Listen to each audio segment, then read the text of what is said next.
Bonjour. Si ce n'est pas déjà fait dans les couloirs, et toujours une grande joie de revoir beaucoup d'entre vous.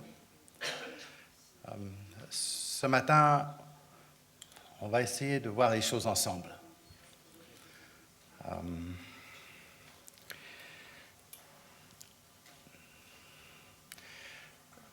Ce sujet s'est un peu construit dans mon cœur, dans ma vie, au fil des années. Disons, depuis 78, les choses, ma compréhension, les choses ont changé pour moi quelque part. Pour la caméra, il faut que tu fasses un quart de tour. Il faudrait. Ok, ouais. Voilà. Tu tires le micro.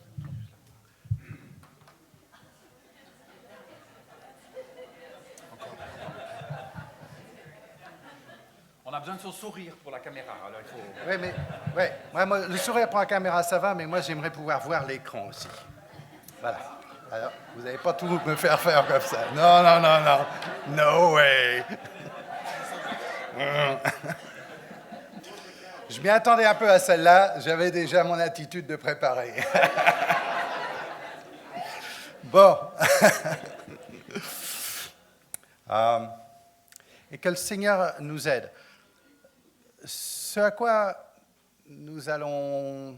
dont nous allons parler, je souhaite que ça ne fasse pas appel à votre intelligence, malgré les brillants sujets que vous êtes, mais que vous écoutiez le Saint-Esprit. Ma prière, c'est que s'il y a quelque chose de vrai dans ce que je vais vous présenter ce matin, ça puisse être révélé, que vos yeux soient dessillés, que votre entendement soit illuminé par le Saint-Esprit. Alors, restons tous dans la paix. Merci Rolf. Où est passé Rolf? Il a été voir sa belle-aimée là-bas.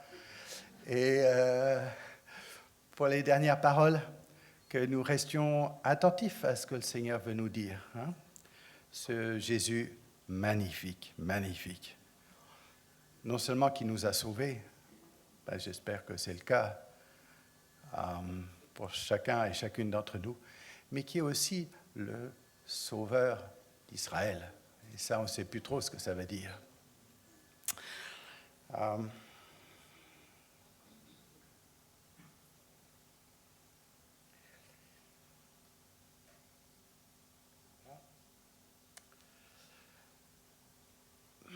Selon la génération à laquelle nous appartenons, nous avons connu une folie qui a déferlé sur l'Europe, qui proposait un sens à l'histoire d'une manière forte et oppressive, qui donnait un sens à une élection qui était la race aryenne, qui voulait supprimer totalement la race sémite, et les gitans au passage derrière et d'autres de ce style-là, et qui avait la prétention d'entamer un millénaire qui était le Troisième Reich.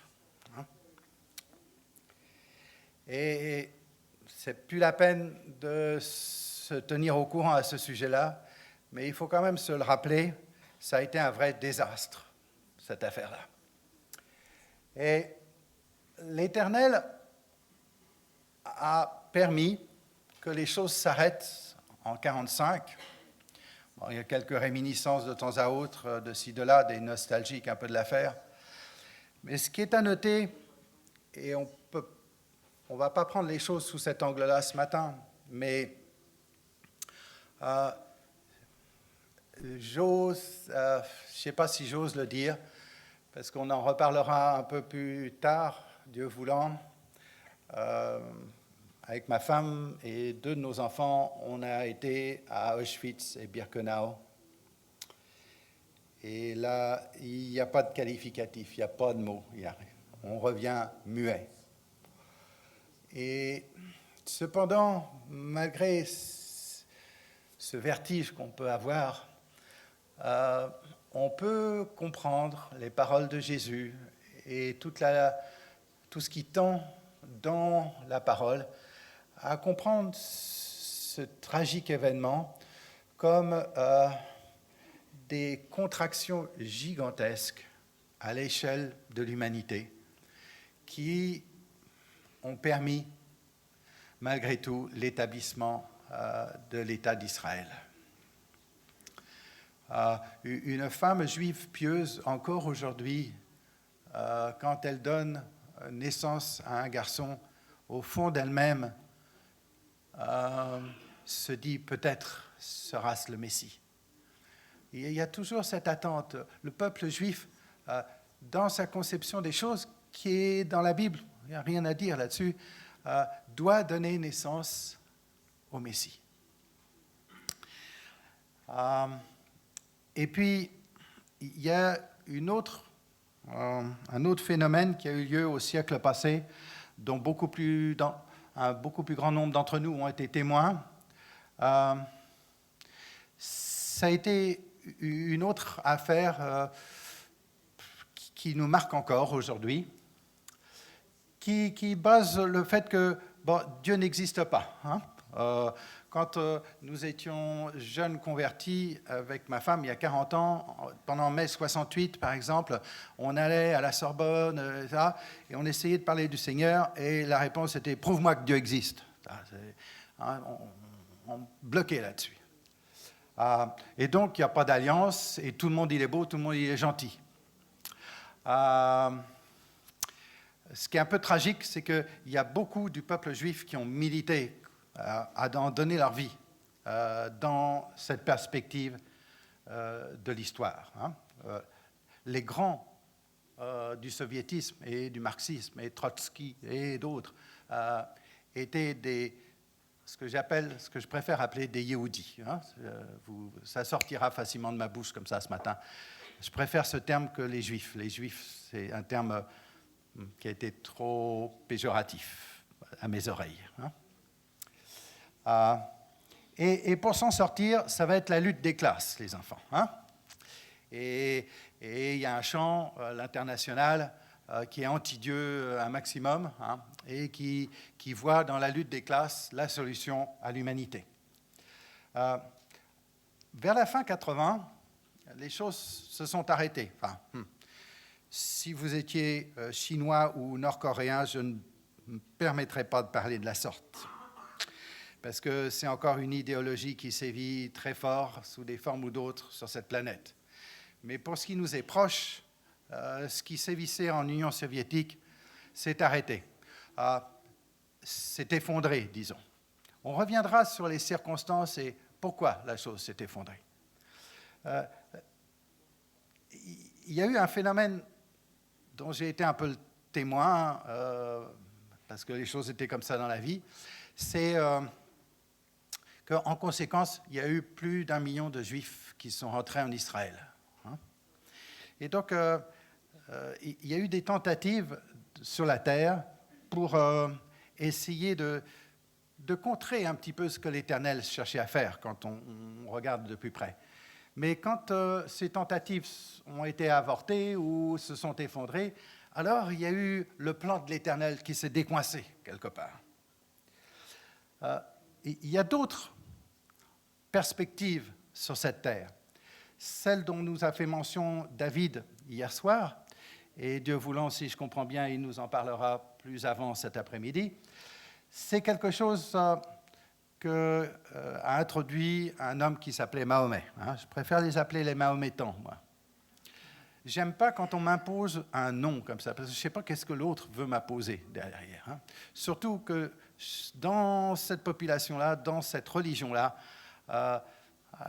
le genre de pièges de ce calibre-là, ils font très fort. Donc, il y a les Mahométans, et ils ont basé leur affaire en disant, bon, écoutez, le christianisme, bon, ça n'a pas été, c'est évident. Et puis, avant la religion des Juifs non plus. Donc, les 2 premières ont failli, mais nous, la 3e, le nec plus ultra, c'est nous. Et donc, On reviendra un petit peu sur cette facette-là. Voilà, il n'y a peut-être déjà plus de piles dans mon machin. C'est beaucoup basé sur la faillite supposée des deux révélations précédentes. C'est un système sans alliance.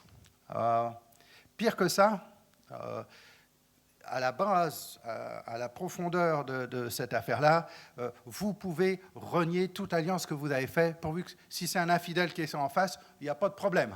Vous pouvez tout rompre, tout nier ce que vous avez dit, ce sur quoi vous êtes engagé au préalable. Voilà. Il y a aussi quelque chose qui est devenu très sonore et audible sur cette terre maintenant, c'est que Israël, c'est une anomalie. C'était déjà sous-jacent depuis pas mal de temps. Mais alors, il y en a un qui s'est fait le porte-parole, c'est le président de l'Iran, qui veut rayer cette anomalie sur la carte. Il y a quelque chose aussi qui est assez clair et qui a été évoqué par David hier soir, c'est que, et c'est écrit en arabe sur le dôme du roc, sur le mont du Temple, là où l'Éternel, le grand Dieu, le Saint d'Israël, avait fait sa résidence. Aujourd'hui, il y a cet édifice autour duquel il y a entre autres marqué que Dieu n'a pas de fils. Et nous voilà partis pour que toute la planète devienne terre d'islam. C'est la perspective. Et puis, comme on sait, ils y mettent les moyens. Il y a d'autres perspectives sur cette terre. Et il y a des perspectives un petit peu plus indolores ou moins identifiables. Mais il y a toute l'influence des religions qui viennent d'Orient. Alors là, c'est assez confus. Il y a pas mal de choses diverses et variées. Chacun prend un peu son affaire là-dedans et se construit sa propre philosophie des choses. Il y a toute la notion de réincarnation, de choses comme ça. C'est pour ça que j'ai mis un peu ça sous forme de cercle, parce que ça patine un peu sur soi-même, ce genre d'affaires. Bon, il faut que je fasse attention à ce que je dis, je sens. Il y a nos frères africains qui sont sollicités et ça a touché, ça a repris certaines des vieilles blessures qu'ils ont d'un dieu noir, le dieu des Noirs. Et les Rastas, le mouvement Rasta a été un petit peu dans cette perspective. La terre promise devant être l'Éthiopie. Il y a un messie noir qui doit venir. Et puis, le reggae sort un peu de là, à bonne dose de cannabis, etc. Mais ça a quand même pris des foules et pris une perspective importante pour toute une population sur la Terre. Qu'en est-il réellement ? Qu'en est-il réellement ? Il y a un homme que je vais appeler par son nom d'enfant, qui s'appelle Aaron, qui est devenu célèbre et qui est devenu le cardinal Lustiger. Je ne sais pas s'il a encore le droit au titre de cardinal, parce qu'il est à la retraite maintenant. Ses amis, le jour de sa retraite, lui ont payé un billet d'Air France gratuit, forfait sur Air France pour plusieurs années. Et ils ont peut-être bien fait, parce que c'est un homme qui a une certaine compréhension des choses. Et entre autres, il y a des écrits de sa part où il dit que la notion d'élection, et ça, il faut qu'on l'assimile à nouveau, cette notion d'élection. Parce que tout le mouvement marxiste, etc., nous l'a un peu effacé. Mais il en est ainsi. L'Éternel choisit, l'Éternel a élu. Et sans élection, il n'y a pas d'histoire. C'est le fait que l'Éternel a choisi qui structure l'histoire, qui donne un sens à l'histoire. Sinon, ça serait un chaos, une sorte de chaos.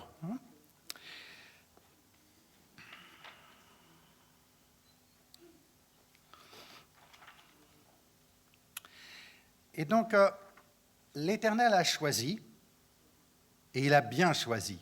Et ça, il faut qu'on le redise à nos âmes. Ceux qui sont un peu d'origine française ont du mal avec une sorte de petite rébellion latente au fond du cœur à ce sujet-là. Et l'Éternel a très bien fait les choses, et il a bien choisi.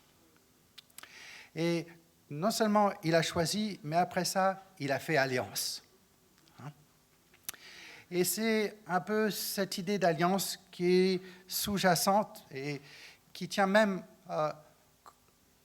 comme une colonne vertébrale dans la parole, puisque vous avez ce qu'on appelle, peut-être un peu à tort, mais il faudrait peut-être changer notre vocabulaire un jour, encore l'Ancien Testament, c'est-à-dire la première alliance, et puis le Nouveau Testament, c'est-à-dire la nouvelle alliance. Donc tout tourne dans cette parole qui nous a été donnée autour de l'alliance. Et il y a des versions de la Bible qui traduisent un certain verset des psaumes, le psaume 25, « Le secret de l'Éternel est pour ceux qui le craignent, pour leur faire connaître son alliance. » C'est peut-être pas quelque chose de très inné, de très évident. C'est un secret de l'Éternel. On reviendra sur ce point dans la conclusion un peu. C'est qu'il y a beaucoup de choses qui sont cachées et c'est volontaire. La gloire de Dieu, c'est de cacher les choses. La gloire des rois, c'est de sonder les choses. Tout ne nous est pas intelligible aujourd'hui. Et c'est le grand Dieu, créateur des cieux et de la terre, qui révèle quand bon lui semble, messieurs et mesdames, ce qu'il veut. Nous sommes en l'an de grâce 2006. Et depuis toute cette période, nous avons la grâce, pouvoir accéder à lui. Et parce qu'il s'est révélé, c'est aucun de nous.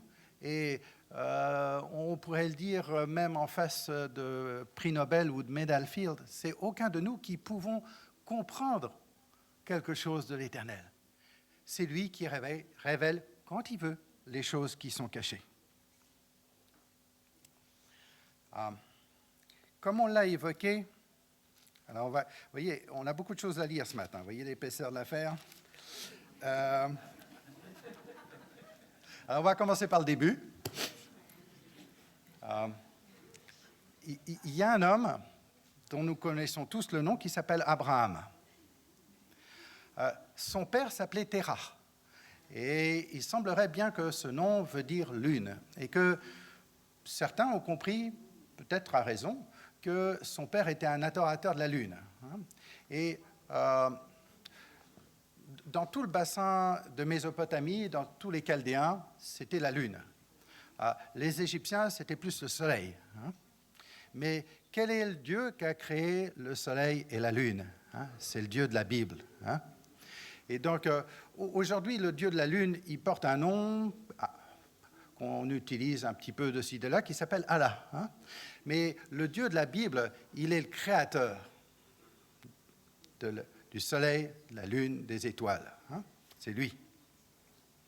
Et donc, il a pris cet homme, Abraham, et comme on l'a lu, comme on le sait, l'Éternel dit à Abraham, il était encore Abram, « Va-t'en de ton pays, de ta patrie et de la maison de ton père, dans le pays que je te montrerai. Je ferai de toi une grande nation, je te bénirai, je rendrai ton nom grand, une source de bénédiction. Je bénirai ceux qui te béniront et je maudirai celui qui te maudira. Et toutes les familles de la terre seront bénies en toi. » Un peu plus loin, il est dit que les bénédictions de l'Éternel, c'est pour 1000 ans, c'est pour 1000 générations, pardon. D'accord ? Quand on fait un calcul, en gros, depuis Abraham jusqu'à nos jours, ça fait 4000 ans en arrondissant tout. Et donc, si on fait une génération à 40 ans, ça ne nous fait que 100 générations. Donc, on bénéficie toujours des bénédictions que l'Éternel a données. Les 1000 générations, elles ne sont pas encore passées. Et on va parcourir très rapidement, on va survoler la vie d'Abraham. Je vous encourage à lire, à méditer. Il y a énormément de choses dans la vie de cet homme. Et il y a une des choses qui était, alors je ne sais plus aujourd'hui et plus personne ne sait trop si c'était dans la culture ou si c'est à cause du comportement de l'Éternel que c'est devenu dans la culture, parce qu'il y a une sorte de symbiose quelque part entre les deux, mais il y a une notion très forte d'alliance. Hein. Quand vous vous engagez, vous, dans ces peuples, dans les peuples sémites en général, vous ne prenez pas un bout de papier en mettant un peu d'encre et vous serrez la main sur la pelouse de la Maison-Blanche devant CNN et les copains. Hein. Ce n'est pas comme ça que vous faites. Hein. Vous prenez un repas ensemble. Hein, et on rompt le pain et on s'engage l'un vis-à-vis de l'autre. Hein. Si à l'époque, M. Arafat et M. Sharon ou quoi, avaient mangé ensemble et avaient rompu le pain ou quoi pour faire la paix, alors là ça voulait dire quelque chose pour eux. Hein. Là, c'était autre chose. Hein. Le plus grand moment où j'ai pris la scène, c'était un peu au nord de Tikrit, le village natal de Saddam Hussein, dans une sorte de restaurant, on appellerait ça un routier en France, vous voyez le niveau, quoi. Surtout là-bas, c'est... pour vous donner un petit peu le cadre, le chauffeur du bus, il prenait du gasoil dans le bus. Hein. Alors, vous avez la gâchette de la pompe, là, puis il remettait la gâchette par terre, puis la gâchette, elle continuait à cracher le mazout. Il faisait chaud. C'est les endroits les plus chauds que j'ai connus sur la Terre, moi, 50, 51 par là. Hein. C'était harassant. Et on s'est arrêté un jour dans une espèce de routier comme ça, et puis ils vous mettent des piles de pain qui sont pas mal proches des pitas, hein, des pains ronds, parce que vous les voyez, les boulangers, ils ont des espèces de fours un peu avec le feu, et puis ils mettent la pâte comme ça sur le long du four, et puis ça devient ces espèces de pains ronds. Et donc vous aviez des piles de ça, des piles d'oignons, et puis de tomates, et puis ça c'était un petit peu pour vous accueillir, et partager le pain avec un frère en guise de prière, dans ces circonstances et dans ce milieu-là, ça a été une des plus belles saintes scènes que j'ai vécues, j'avoue. C'est quelque chose qui est très ancré entre eux. Et il y a même quelque chose qu'on va lire, mais dont on peut déjà parler maintenant, c'est quand on voit que l'Éternel fait une alliance à perpétuité. Quand j'étais petit, les grands bandits, ils en prenaient pour perpète. Aujourd'hui, il y a toujours des allègements de peine qui arrivent, donc ça vaut plus grand-chose, la perpétuité. Mais la perpétuité, ça veut dire pour toujours. Et pour manifester ça, d'ailleurs, quand vous lisez une alliance à perpétuité dans la Bible, c'est écrit en fait une alliance de sel. Parce que le sel, c'est l'élément qui permet que les choses se maintiennent. Si vous êtes breton d'origine, il existe encore du beurre salé parce qu'on n'avait pas de réfrigérateur à une époque. Et donc, pour maintenir le beurre, on le maintenait avec du sel. Hein. Le soir, vendredi soir, le Erev Shabbat, il y a beaucoup de familles, même peu religieuses, qui partagent la tresse le soir du Erev Shabbat et qui l'assaisonnent de sel. Hein. Pour former une alliance qu'on fait fort, qu'on veut pour toujours. En parlant du sel, hein, il y aurait sûrement des choses à comprendre quand Jésus dit que vous êtes le sel de la terre. Hein. Et si vous avez des problèmes dans vos vies parce que vous trouvez la vie de la société trop dure, le monde trop dur, persévérez. Vous êtes le sel de la terre. S'il n'y a plus de sel sur la terre, s'il n'y a plus de croyance, s'il n'y a plus de Saint-Esprit dans les cœurs, dans les entreprises, dans les administrations et tout, ça va se décomposer encore plus vite, hein, si je peux parler, si on se comprend comme ça.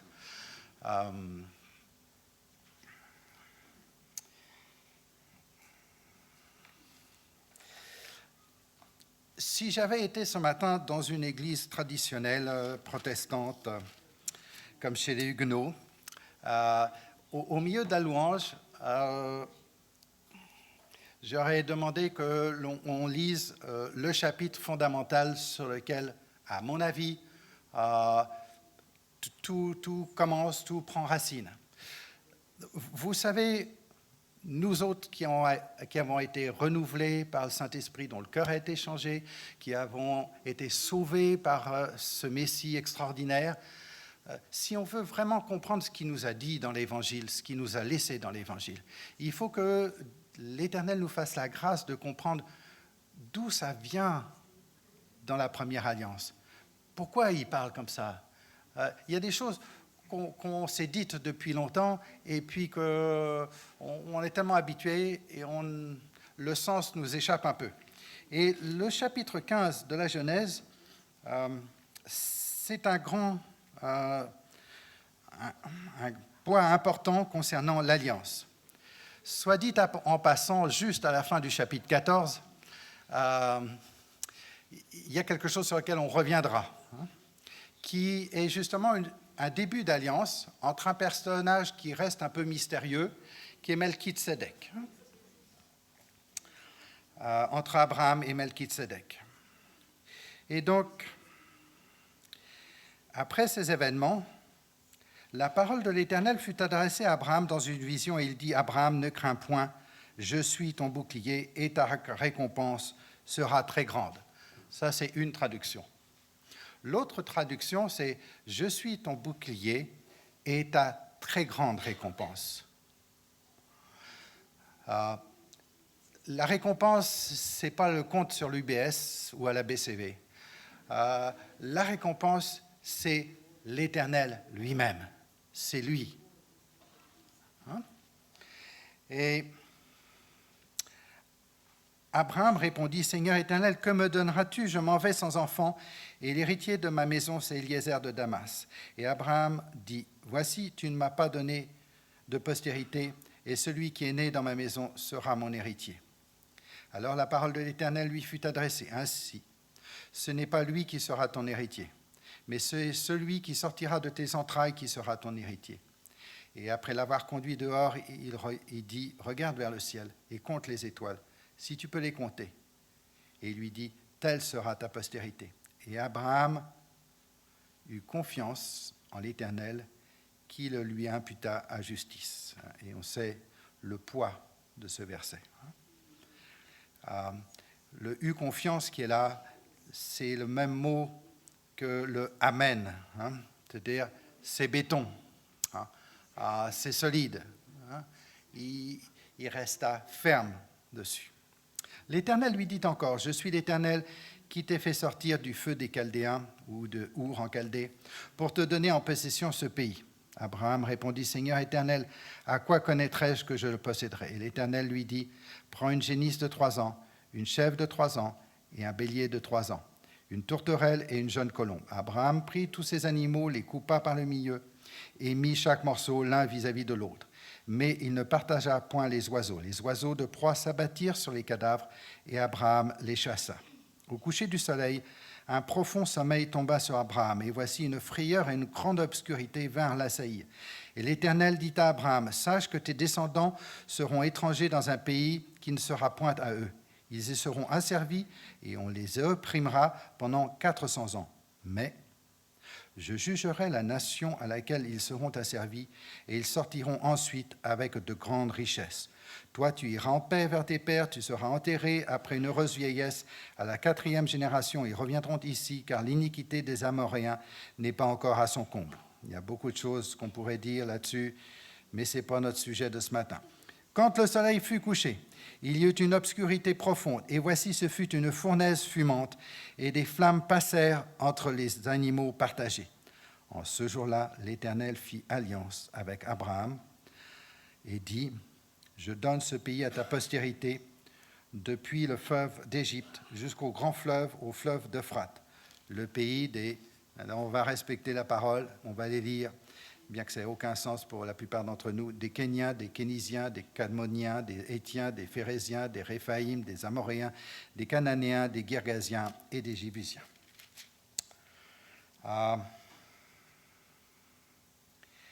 L'Éternel fait alliance. Il y a ce passage étrange où il y a un feu qui passe entre les animaux pour sceller l'alliance. Et quand l'Éternel passe ainsi, j'ose à peine en parler dans mon cœur, mes reins commencent à trembler. C'est un feu qui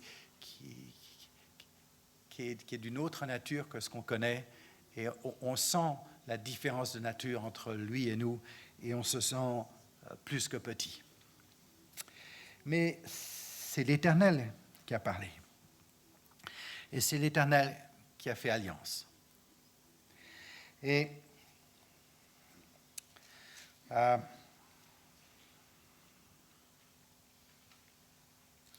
il y a d'autres moments où l'Éternel fait alliance. Là, il y a le chapitre 17. Vous le connaissez, c'est l'institution de la circoncision. Et comment il introduit ce moment d'alliance avec Abraham? Il introduit en disant un de ses noms, le Dieu Tout-Puissant, El Shaddai. Personne ne peut connaître l'Éternel, personne ne peut connaître son nom. C'est lui qui dit qui il est. Et l'un de ses noms, c'est El Shaddai. Et c'est le moment où il a établi la circoncision. Comme il est dit dans les Actes, l'Éternel lui donna à Abraham l'alliance de la circoncision. Et ainsi Abraham engendra Isaac et le circoncis le 8e jour. Et Isaac, Jacob. Et Jacob, les 12 patriarches, etc. Et on pourrait dire, et Joseph, Jésus. Joseph circoncis Jésus. Jésus a fait partie de cette alliance.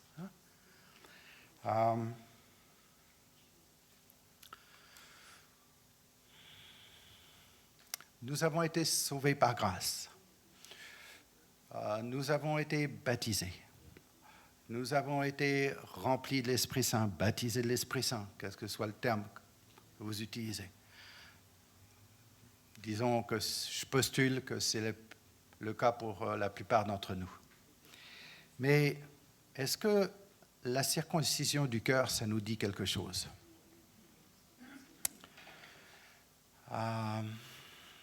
Ce n'est pas une nouveauté, la circoncision du cœur. Moïse en parlait dans la Torah. Moïse en a parlé. Et elle est plus importante que la circoncision du corps, en fait. Et l'alliance se tient là. Peut-être vous avez été sauvé, peut-être vous avez été guéri, peut-être vous êtes miraculé, peut-être vous avez vu l'Éternel intervenir dans votre vie. Il s'est fait connaître, il a montré qui il était, il a montré qui il pouvait être pour vous. Et vous vous en réjouissez.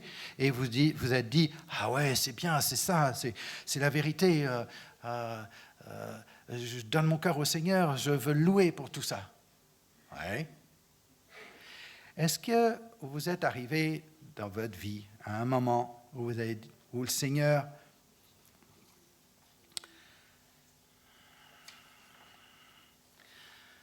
vous a dit, ou vous a rien dit peut-être des fois. Ça dépend des vies. Mais il y a un moment donné où toutes ces belles choses, on dirait qu'elles se suspendent un petit peu et regardent. Et il regarde notre cœur. Est-ce qu'on est venu à lui par intérêt? Parce qu'il nous a requinqué la vie? Parce que psychologiquement, on y arrive mieux? Parce qu'un tas de choses selon notre situation? Ou est-ce qu'on est attaché à lui coûte que coûte? Où est-ce qu'on en est? Et je sais que c'est difficile dans un pays comme le nôtre.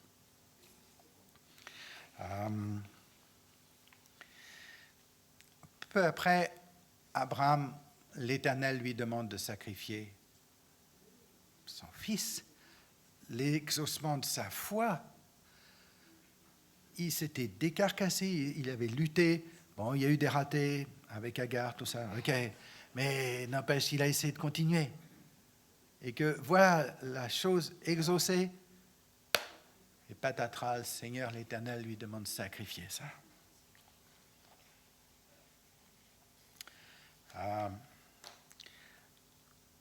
Il y a des endroits sur cette terre qui sont plus bénis que nous.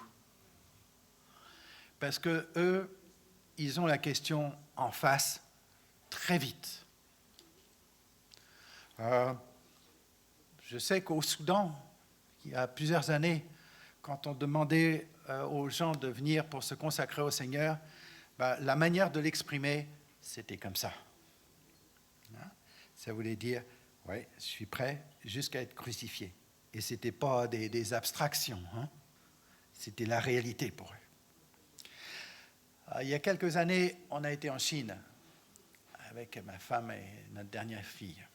Et on a pu rencontrer un responsable de cellule de maison là-bas. Et moi, je lui disais, frère, qu'est-ce qu'il faut prier pour vous? Qu'est-ce qu'il faut prier? Parce que je ne vous détaillerai pas ce matin comment c'est, mais enfin, c'est impressionnant quand même leur contexte. Il me dit, surtout priez pas pour notre liberté, frère. Parce que quand quelqu'un a tenu en prison, au bout de 10 ans, il ressort, il n'y a plus que de l'or. Ah, oui. Et après ça, il a dit à Corinne, vous ne pourriez pas venir nous enseigner sur la louange, madame, s'il vous plaît? Hein? Qu'est-ce qu'on peut aller leur enseigner, ces gens-là? Il y a un jeune, il y a 18 mois, que j'ai rencontré, qui m'a raconté son témoignage qui dure 3-4 heures. C'est incroyable comme l'Éternel a été le chercher alors qu'il était dans une famille de marabouts et de machin jusqu'au cou. Il a toujours refusé de lire le Coran, d'apprendre le Coran. Il s'est fait battre, il a été mis dans les chaînes parce qu'il fallait qu'il apprenne le Coran, il a toujours dit niet. Et le Seigneur s'est révélé finalement à lui. Et ce jeune qui me dit, ah, vous savez, pasteur, parce que bon, je ne suis pas pasteur, mais pas, c'est comme ça qu'il m'appelle, quoi. Vous savez, quand le marabout il vient et que les autres ils vous tapent dessus et que vous recevez les coups de couteau, c'est bon de souffrir pour Jésus, il est là et tout. Voilà. Voilà. Et j'étais venu pour les enseigner. Voilà. Ouais. Et voilà. Eux, ils sont liés à l'Éternel. Ils ont fait alliance, ces gens-là. Hein? C'est ça dans leur vie. C'est un sens réel.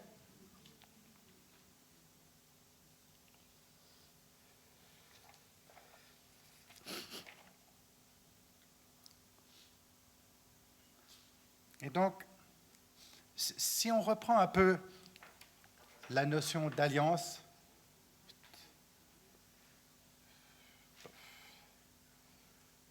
voilà, il y a encore de la pile, tiens. L'Éternel s'est révélé à Abraham, à Isaac et à Jacob. C'est sûr qu'il y a eu des bifurcations, si je peux parler comme ça. Mais ceux qui ont la bénédiction, après Abraham, c'est Isaac. Et après Isaac, c'est Jacob. C'est pour ça qu'on l'appelle le Dieu d'Abraham, d'Isaac et de Jacob. Parce que l'alliance, et ça c'est son choix. Et là, je n'ai pas de réponse à vous donner sur le pourquoi du comment. Mais il en est ainsi. L'alliance, elle a été perpétuée vers Isaac, vers Jacob, puis ses enfants. Il en est ainsi et il est bien qu'il en soit ainsi. Bien que je n'ai aucun élément à vous proposer pour vous dire pourquoi. Et c'est devenu le peuple de l'Alliance. Et j'ai essayé de représenter ici cette alliance, qui est quelque chose, disons, de pérenne, d'immuable, qui traverse l'histoire de l'humanité. Mais à certains moments, ça a failli casser cette affaire-là. Il y a eu des circonstances, par exemple, dans la vie de Joseph. Ça n'a tenu qu'un fil, certains jours. La femme de Potiphar, tout ça. Hein? Et donc, c'est passé par des souffrances. Et ça, on a annoncé déjà précédemment qu'il s'agissait de ça. ce qui a permis que cette alliance ne soit pas rompue, que le fil ne soit pas rompu, dans le cas de Joseph, c'est son intégrité. Et là, on s'aperçoit que l'Éternel a un grand plaisir, disons, parce qu'il est comme ça, parce qu'il est un bon père, à faire participer des individus, des hommes et des femmes à son plan. Et des fois, je vais utiliser des termes qui sont, je ne veux pas que vous vous offusquiez, mais il mise un peu sur un individu et il joue gros, parce que ça peut rater. Hein? Et concernant Joseph, ça a tenu. Et puis après ça, il avait un projet. Et puis, tout a failli capoter. Hein? Et là, il a fallu 3 femmes pour y arriver, pour tenir la chose. La mère de Moïse, la sœur de Moïse et la fille de Pharaon. Hein? Il s'est servi de ces 3 femmes. Mesdames, on va encore reparler de vous un peu plus loin. Hein?